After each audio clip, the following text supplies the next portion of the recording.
Hey, what's up guys? Welcome to the Movement Center and welcome to the Runner Series, where we break down the runner body joint by joint from the foot and ankle all the way to the head so that you can move and run like you mean it.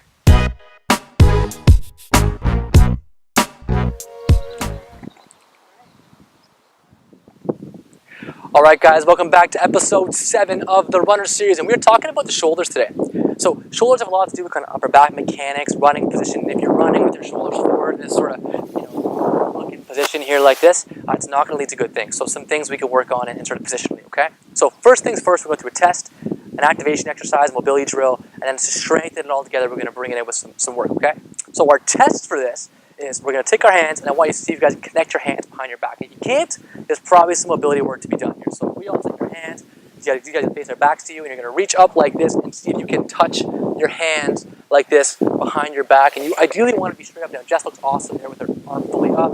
Right, she's in a good position. Mark, also looking good. Great. And then we're going to switch sides, and you guys switch to your other hand like this. And you can see both these guys have a little bit of restriction. They can't quite get their hands up to touch you. Right? Mark's going to try to do some weird, army pitching catcher sign to tell you guys that he really can't make it. So he got some stiffness happening in his shoulder. So if you can't quite get that activation or that mobility, something you guys want to work on, okay? So exercise number 1 is this child's pose rotation drill, because the running is really important. We're able to rotate on our upper back, our shoulder blades move on our upper back while we're running in that good position. So if we have Jess come down into sort of child's pose, and I'll mirror it here, guys, and then what we're going to do from here is lock down and go on 90 degrees on both of our elbows like this. Our neck is stacked. A lot of people look up like this. Not a good idea. Keep that stacked. Elbow locked out 90 degrees like this. And what we're going to do is rotate on a straight axis along your spine towards that side and then come back down. Rotate up and then come back down. Good. And then all the way back to middle there. Good. And then she's going to twist up. Beautiful. And then back down. Now that's great for Jess. She's going back and forth like that, rotating up. We'll put a video of the full thing here. The one thing to be cautious of is some people, and Jess is one of these people too, she's doing this well, but have a very flexible shoulder. So Jess could fake this really easily. She can go, look at me, look how flexible I am, but really she hasn't even moved her back.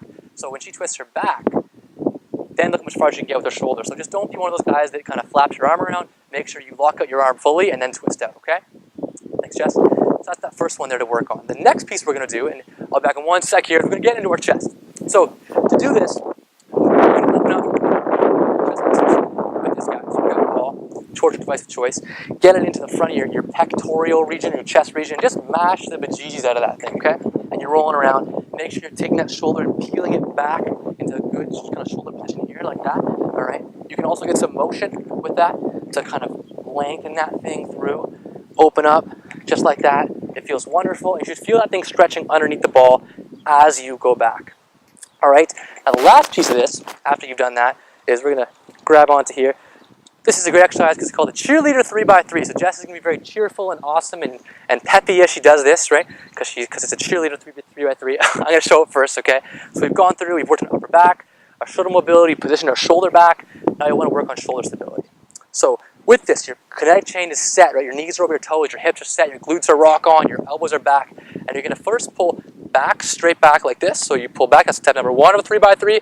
You come back over top like that, and then down in like this, making sure your shoulders aren't coming forwards, okay? But you want to be all like, yeah, and one. But make sure you're stable as you do it, okay? So we're going to watch Jess's performance. Awesome, so she comes up. Good, and then out in front. Perfect. And one thing with this, guys, to be cautious of is you don't hinge your wrist like this. You want to keep that wrist solid, so don't break that wrist out this way. Jess probably needs a bit of a tighter band with this, so you can grab a little closer there, Jess. Awesome, and try that again. And she pulls out, but we do peppy. Look at her. Yeah, she's getting peppy with it, right? So you want to make sure you're really excited with that Cheerleader 3x3, but that's the exercise that's going to take care of all portions of your shoulder blade positioning, all right? So you've gone through, you've worked the upper back, you've released that muscle, you've activated that shoulder blade position. Now you're ready to be awesome and make sure you can touch those shoulders. Okay? If you have any questions, guys, please leave them below. If you like this, go down and hit that like button. We appreciate that. Subscribe to the channel for new videos every week. And of course, move like you mean it. Thanks a lot.